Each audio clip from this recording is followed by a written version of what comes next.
लिए बैन कर दिया, इवन के पार्टी की सदारत से हटा दिया। क्या ये रवैया चौधरी साहब का ठीक है, मुनासिब है?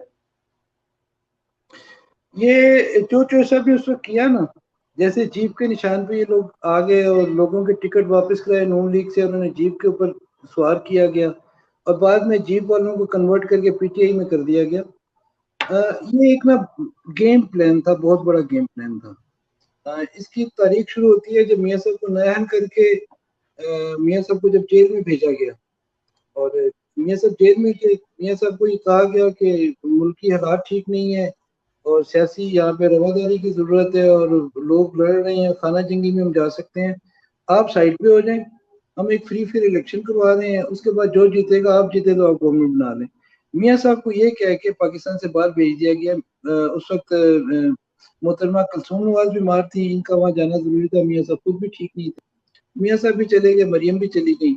यहाँ पे पीछे से उनका ट्रायल भी चलता रहा और एक नई गेम प्लान शुरू हो गया, जिसके तहत इन्होंने प्लान ये किया कि मरकज में शहबाज शरीफ को एक कमजोर सी गवर्नमेंट दी जाएगी। ये वो प्लान था जिसके तहत शहबाज शरीफ उस वक्त एयरपोर्ट नहीं, वो मुझे अफसोस से कहना पड़ता है लेकिन हकीकतें सारी दुनिया को पता है, शहबाज शरीफ एयरपोर्ट नहीं गए थे।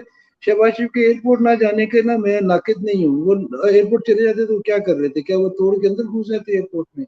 उन्होंने ठीक किया उस वक्त जो हो गया, लेकिन ये वहां से एक मामला शुरू हो गया और इन्होंने बहुत सारे इलेक्टेबल्स को जीप पे बिठाया। इन्होंने कराची में एक सेटल में किया, एमक्यूएम के 3-4 टुकड़े किए, फिर उनको इकट्ठा किया। फिर इनका प्लान ये था कि ये 35-40 सीटें जीप वालों की होंगी, एमक्यूएम की 20-25 सीटें होंगी हेडेड बाई मुशर्रफ, और उसमें और मुशर्रफ की सीटें आएंगी कि इतनी हो जाएंगी 55-60 पीटीआई की हो जाएंगी, ये सारे मिलके एक गवर्नमेंट बनाएंगे। जब मियाँ साहब को ये प्लान पता चला तो मियाँ साहब ने इमीडिएटली वापसी का फैसला किया वहां से, और जो निसार साहब इस गेम प्लान में आप कह लें कि डील करने वालों में या कराने वालों में शामिल थे। शहबाज शरीफ पीछे थे, आगे वो थे। मियाँ साहब वापिस आए, मियाँ साहब के आने को रोकने की बहुत कोशिश की गई। मियाँ साहब की गैर मौजूदगी में उन्हें सजा सुना दी कि सजा सुन के डर के नहीं आएंगे, लेकिन वो डरने वाले दिन पैदा ही नहीं हुआ। फिर मरियम नवाज को सजा सुना दी कि खुद तो आएंगे तो मरियम को नहीं लाएंगे तो हम यहाँ पे प्रोपेगेंडा करेंगे, देखें जी भाग गया जी, डर गया जी, ये हो गया वो हो गया। उन्होंने मरियम का बाजू पकड़ा और आगे सीधे जेल चले गए। उनका ये जो गेम प्लान बना था जिसको चौधरी निसार साहब उस वक्त इसकी नोक पलक कर रहे थे, ये तबाह हो गया। फिर उन्होंने फौरन प्लान बी निकाला, फिर प्लान सी निकाला। फिर आपने देखा जिस तरह ये आरटीएस बंद हुआ, जिस तरह से ये वोट रिजेक्ट हुए दुनिया की तारीख के सबसे ज्यादा, और जिस तरह से ये कमजोर सी गवर्नमेंट ले आए, उसके बाद चौधरी निसार साहब के पास एक सीट बची थी सूबाई असम्बली में। अब ये चौधरी निसार के स्ट्रेचर के आदमी के लिए बड़ा तौहीन आमेज था, बड़ा हतक थी कि मैं कहाँ वजीर दाखिला, मैं वजीर आजम बनता बनता मैं एक एमपीए रह गया। तो इन्होंने आके वो हलफ नहीं लिया उसका। अभी इसके पीछे ना आज जो हुआ है सूबाई असम्बली का एपिसोड जिसमें उनसे हलफ नहीं लिया गया, ये बता रहा है कि जो निसार साहब का हलफ लेने का फैसला और असम्बली में आने का फैसला, इसके पीछे एक बहुत बड़ी कहानी कोई और है। गवर्नमेंट इनसे खौफजदा है। गवर्नमेंट समझती है कि ये आ जाएंगे तो हमारे अंदर सफ़ों में से कुछ लोग हैं जो चले जाएंगे चौधरी निसार के साथ और ये नून लीग को भी मोटिवेट कर लेंगे और पंजाब में गवर्नमेंट नून लीग का हक है, पंजाब गवर्नमेंट नून लीग ले जाएगी।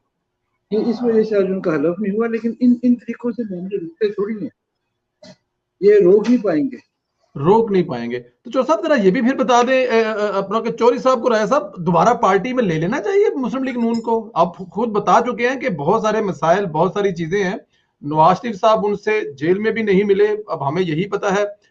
जब वो बेगम कुलसूम नवाज साहबा इस दायरा फानी से कूच कर गया फिर भी नहीं मिले। तो क्या ऐसा मुमकिन है कि चौधरी निसार साहब को वापस नून लीग में ले लिया जाए? मेरे ख्याल में बहुत मुश्किल है। अगर ये ले लिया जाए, ले लिया गया इन्हें वापस, तो मियां नवाज शरीफ के लिए कौम को जवाब देना मुश्किल हो जाएगा जी। अपने वोटर, अपने सपोर्टर को जवाब देना मुश्किल हो जाएगा। मैंने बताया ये 80 की दहाई अखबारों वाला मीडिया का दौर नहीं है कि एक दिन खबर छपती थी उसके बाद वो हमेशा के लिए भूल जाते थे लोग। आज लोगों की मेमोरी बड़ी शार्प है, सोशल मीडिया हर चीज को हर रोज नया करके सामने पेश कर देता है। मियाँ साहब कैसे जवाब देंगे अपनी पब्लिक को? पब्लिक का निसार से, निसार ने को मेरी पुफी के साथ जमीन का तनाजा नहीं है चौधरी निसार का।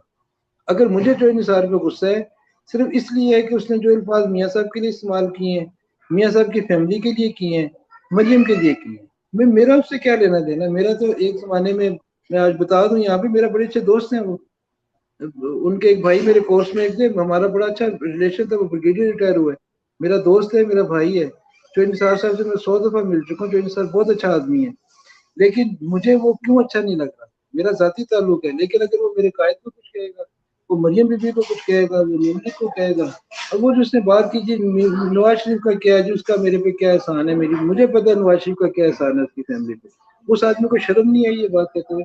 मेरा झगड़ा चौधरी निसार से नवाज शरीफ की वजह से, अगर नवाज शरीफ उसे कबूल कर ले तो बिस्मिल्लाह, मेरा तो झगड़ा है कोई नहीं। नवाज